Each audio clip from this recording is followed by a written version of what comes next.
ধরলেই আল্লাহ আল্লাহ বলে চিৎকার করছে মোরগ। একই সাথে দুটি মোরগের এমন কর্মকাণ্ড শোরগোল ফেলেছে পুরো এলাকায়।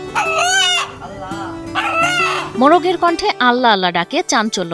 মানুষের জিকিরের মতোই আল্লাহ আল্লাহ ডাক শোনা যাচ্ছে দুটি মোরগের কণ্ঠে। এই অদ্ভুত ঘটনায় এলাকায় তৈরি হয়েছে ব্যাপক কৌতূহল ও চাঞ্চল্য।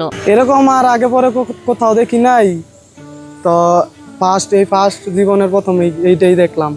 একটা মুরগা জব করতে গেছে, যাওয়ার পরে এই মুরগায় দাও ধরার সময় বলতেছে আল্লাহ আল্লাহ। নরসিংদীর শিলমান্দি ইউনিয়নের উত্তর বাঘাটা এলাকার বাসিন্দা নয়ন মোল্লার স্ত্রী শখের বশে দেশি জাতের মোরগ পালন করেন। মঙ্গলবার বিকেলে পরিবারের জন্য মোরগ জবাই করতে গেলে ঘটে অবাক করা ঘটনা। আমাদের এটা বাচ্চা ছিটাইছি, ডিম হয়েছে, বাচ্চা ছিটাইছি, আমরা ছোটবেলা থেকে এটা পালতাছি, মানে জন্ম হয়েছে আমাদের বাড়িতে। এই পর্যন্ত আর এমন থেকে না, এই কাল পরশুদিন জব করতে গিয়ে এমন পাইছি আর কি। মোরগটি হঠাৎ করে মানুষের জিকিরের মতো করে আল্লাহ আল্লাহ বলে ডাকতে শুরু করে। অবিশ্বাস্য এ শব্দ শুনে হতভম্ব হয়ে যান নয়ন মোল্লা ও তার পরিবারের সদস্যরা। তারপরে দাও হাতে নিছি, মুরগি দাও দেখাই আল্লাহ আল্লাহ করতেছে। ঘটনাটি দেখে তারা আর মোরগটি জবাই করেননি। এরপর অন্য একটি মোরগ জবাই করার প্রস্তুতি নিলে সেই মোরগটিও একই সুরে আল্লাহ আল্লাহ ডেকে ওঠে। তখন আমার ফোন দিছে যে মুরগি আল্লাহ আল্লাহ করে, আমি কই তৈলে জব করো না, তখন আরেকটা আছে, আমি কই হেটা জব করো। তো সেই মুরগিটা নিচে হেডে ওটাই আল্লাহ আল্লাহ।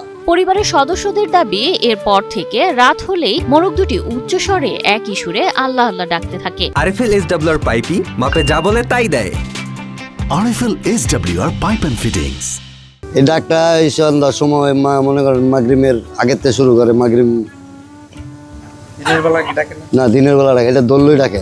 এ ঘটনার পর মোরগ দুটির প্রতি আলাদা মায়া জন্মেছে পরিবারটির। তারা সিদ্ধান্ত নিয়েছেন এ দুটি মোরগ আর কখনো জবাই বা বিক্রি করবেন না, বরং যতদিন সম্ভব লালন পালন করবেন। যে আল্লাহ আল্লাহ ডাকে মুরগি, এমন তো আর তাজ্জব ঘটনা যে বোবাজাত আল্লাহ আল্লাহ ডাকে, তাহলে এটা কি করে খাই? এই জন্য খাই নাই, এই মুরগি রেখে দিলাম। অনেক মানুষ আসে দেখার জন্য, দেখতেছে, এই চলতেছে আর কি। এটা চিন্তা ভাবনা তো আমরা পালতাছি, যতদিন আল্লাহ এটাকে রাখে এতদিন পালবো, এটা তো আর অন্য কিছু না। অন্যদিকে এ ব্যতিক্রমী ঘটনার খবর ছড়িয়ে পড়তেই এলাকায় সৃষ্টি হয়েছে ব্যাপক চাঞ্চল্য। দূর দূরান্ত থেকে মানুষ ছুটে আসছেন মোরগ দুটিকে এক নজর দেখতে। অনেকেই বলছেন এটি আল্লাহর কুদরতের এক বিস্ময়কর নিদর্শন। এরকম দেখিনি কখনো, আজকে দেখলাম। হ্যাঁ, এটা শুনে আসছে। আমার বন্ধু আমাকে ফোন দিছে যে এখানে একটা মুরগি ডাকতেছে, আল্লাহ আল্লাহ ডাকতেছে, এই জন্য আমি আসলাম দেখার জন্য আসলে।